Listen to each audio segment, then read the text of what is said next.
Okay, Harry, have you spoken to any other league clubs, perhaps Steve Staunton at Darlington? Yeah, I spoke to Steve Staunton today. Spoke to him this morning regarding what Steve's got available and told him what we're looking for. He's going to speak to a couple of players today. And again, obviously, it's not just speaking to the player; they've got to speak to the chairman because we've got to contribute something towards the wages. Even when you go into the football league, Andrew, you don't get anybody for nothing. So he was going to speak to the players concerned, and then you've got to speak to the chairman. It all takes time, so I'm hoping he'll get back to us in the morning, and we'll have to see if anything comes to fruition then.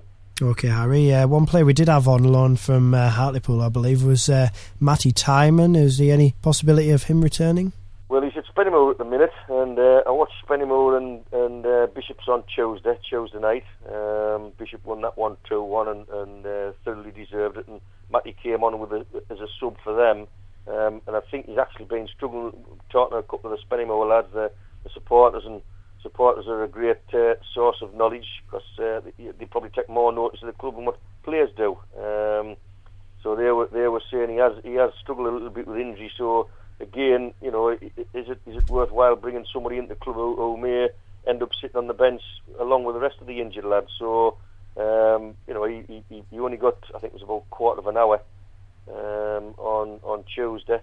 So that'll probably not be a non-starter. But I've spoke to Tom Wade, who's an assistant at Harrogate, today as well, and they have a training session tonight, and I hope to sign 4 or 5 of the Farsley players on.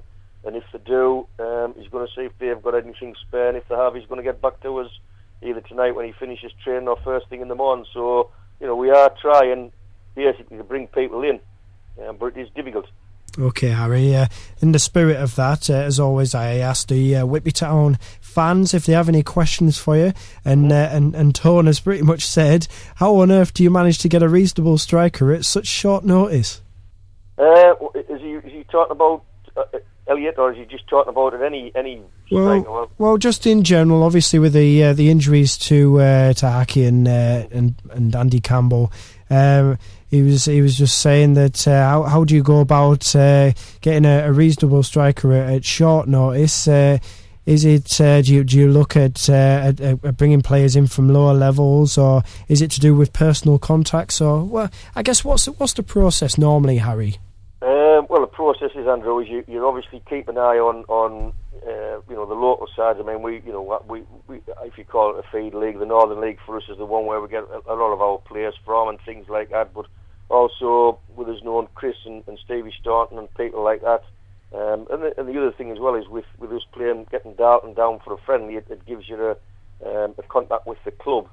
And then all I do all the time is obviously we're looking at the reserve teams that these clubs turn out, and the particular players you think they may let go. So you're trying to keep all them things in the back of your mind, and then obviously you're looking at the situation as regarding whether it's strikers this time or midfield players, and you're having a look at them, because really speaking, if you go into the likes of Hartlepool, you're not going to get somebody like James Brown or Adam Boyd or somebody like that to come, but you may get one of the younger pros who you can watch in the reserves and who have come from the youth, so you keep an eye on. But it is difficult because what you're looking at, particularly for this season, is that because everybody's had a lot of games postponed due to the weather, we're all playing catch up now.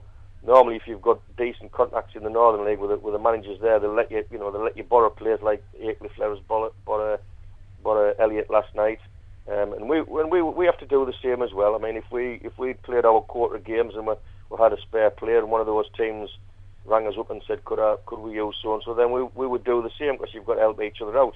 But it will be difficult now, because, as I say, everybody is playing catch up in all leagues. So it will get difficult. So to be perfectly honest, Andrew, I'd prefer to get somebody in for a month or a couple of months loan, and then at least we know we've got them till the rest of the season, instead of beg, stealing and borrow every week. But I mean, I spoke to Graham and Andrew last night after the game, and it's not for the sake that we don't want to spend any money to get anybody in. It's just a case of getting somebody to come in. Okay, Harry. I guess the catch-up thing also extends to the Football League as well. Well, it's in that respect, but what you're looking at is when you're looking at the football league, you're looking at the reserve sides of the football league teams, and they don't play many games. Yeah. You know, and that's why Dalton came to us and had a friendly, and they've been to Whitby Town and they've had a friendly, and so the reserve leagues, what they're playing, basically shut down over the winter time in December and early January. You know, they look if they play 18, 20 games a season, but they have the League Cup and what have you, and then they're looking to play friendlies. And I mean, you know, you really do get a lot of help off the football league. I mean, Steve Staunton and Kevin Richardson when they were down at our place. So if you want anybody who can help you out, and they don't just say it, they mean it. Yeah. And when I was chatting with Steve this morning, you know, he said, "What position are you looking for? And have you got an idea?" And I just, you know, said, and he said, "Right, I'll have a word straight away as quick as we can. Do you want them for the weekend?" I said, "Well, if possible." And he said, "Right, I'll get back to you." And you find they do stick to the word. I mean, you know, they do stick to the word. These people, the professional people, and they realise that, you know, our results are as important to us as what their results are as important to them. Okay, Harry. Well, thank you for that. Now, going back to Saturday's game against Burscough, I'm sure many people have been a little bit curious as to the fact that we won 4-0, but you weren't too pleased with the performance, certainly in the second half. No, I mean, to be fair, while I was chatting with you, Andrew, Bobby went in and gave them a good bollocking. How can I say it without being too disrespectful to Burscough? I didn't think they were very good.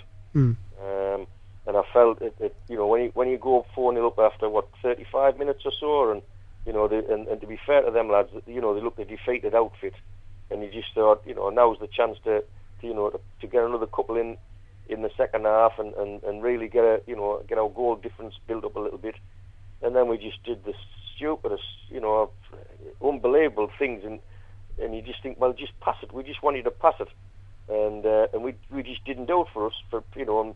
And it was the fact that I think if we could have gotten another one, we could have gone on to score, you know, 3 or 4 more in the second half. But we had so many opportunities to just keep the ball moving, and at times for me we played like a Sunday morning team where you have a run, you have a run, and I'll have a run, and I'll have a run, you'll have a run, and good teams don't play like that, and I don't want my teams to play like that. I want us to keep passing it around, and even last night, for all we're getting beat, at least we still kept trying to pass it around. And I just felt we didn't do that second half on Saturday. Okay, Harry, why do you think that was? I think it becomes too easy for them, Andrew. I do. I think when you get games like that and you're 4-0 up at half time, everybody knows what's going to happen.